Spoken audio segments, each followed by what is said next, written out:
श्री आकाश पंचमी व्रत कथा। द्वादशांगवाणी नमो धरु हृदय शुभ ध्यान। कथा आकाश पंचमी तनी कहूँ स्वपर हित जान। आर्यखंड के सोरठ देश में तिलकपुर नाम का एक विशाल नगर था। वहाँ महिपाल नाम का राजा और विचक्षणा नामक रानी थी। उसी नगर में भद्रशार नाम का व्यापारी रहता था। उसकी नंदा नाम की स्त्री से विशाला नाम की पुत्री उत्पन्न हुई। यद्यपि वह कन्या अत्यंत रूपवान थी, तथापि इसके मुख पर सफेद कोढ़ हो जाने से सारी सुंदरता नष्ट हो गई थी। इसलिए उसके माता पिता तथा वह कन्या स्वयं भी रोया करती थी, परंतु कर्मों से क्या वश है। निदान माता का उपदेश से पुत्री धर्म ध्यान से रत रहने लगी, जिससे कुछ दुख कम हुआ। एक दिन एक वैद्य आया और उसने सिद्ध चक्र की आराधना करके औषधि दी, जिससे उस कन्या का रोग दूर हो गया।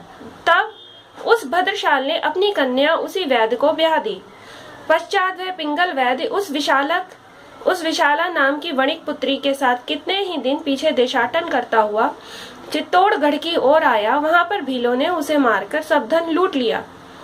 निदान विशाला वहां से पति और द्रव्य रहित हुई नगर के जिनालय में गई और जिनराज के दर्शन करके वहां तिष्ठे हुए श्री गुरु को नमस्कार करके बोली, प्रभु मैं अनाथनी हूँ, मेरा सर्वस्व खो गया, पति भी मारा गया और द्रव्य भी लूट लिया।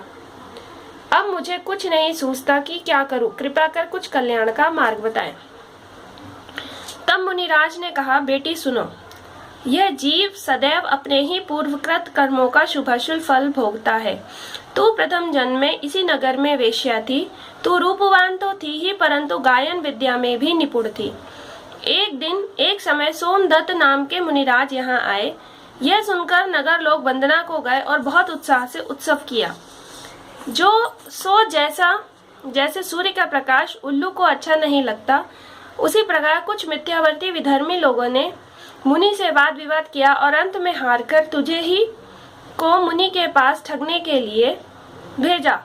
तो तूने पूर्ण स्त्री चरित फैलाया, सब पक्का रिझाया, शरीर का आलिंगन भी किया, परंतु जैसे सूर्य पर धूल फेंकने से सूर्य का कुछ बिगड़ता नहीं है, किंतु फेंकने वाला ही का उल्टा बिगाड़ होता है, उसी प्रकार मुनिराज तो अचल मेरु पर्वत स्थिर रहे और तू हार मानकर लौट आई।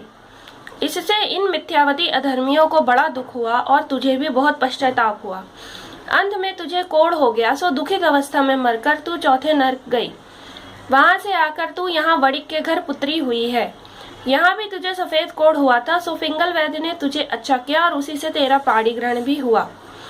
पश्चात पूर्व पाप के उदय से चोरों ने उसे मार डाला और तू उससे बचकर यहाँ तक आई है।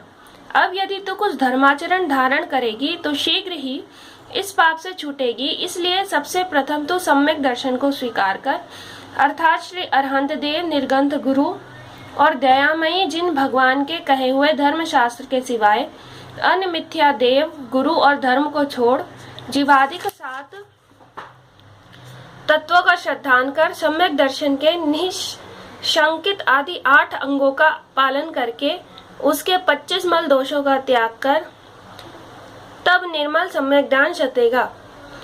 इस प्रकार सम्यक्त पूर्वक श्रावक के अहिंसा, सत्य, अस्तेय, ब्रह्मचर्य और परिग्रह परिमाण आदि 12 व्रतों का पालन करते हुए आकाश पंचमी व्रत को भी पालन कर। यह व्रत भादो सुदी 5 को किया जाता है। इस दिन 4 प्रकार के आहार का त्याग कर उपवास धारण करें और 8 प्रकार के द्रव्य से श्री जिनालय में जाकर भगवान का अभिषेक पूजन करें। पश्चात रात्रि के समय खुले मैदान में या छत पर बैठकर भजन पूर्वक जागरण करें तथा वहां भी सिंहासन रखकर श्री 24 तीर्थंकर की प्रतिमा स्थापन करें और प्रत्येक पहर में अभिषेक करके पूजन करें। और यदि उस समय उस स्थान पर वर्षा आदि के कारण कितने ही उपसर्ग आए तो सब सहन करें, परंतु स्थान को ना छोड़े।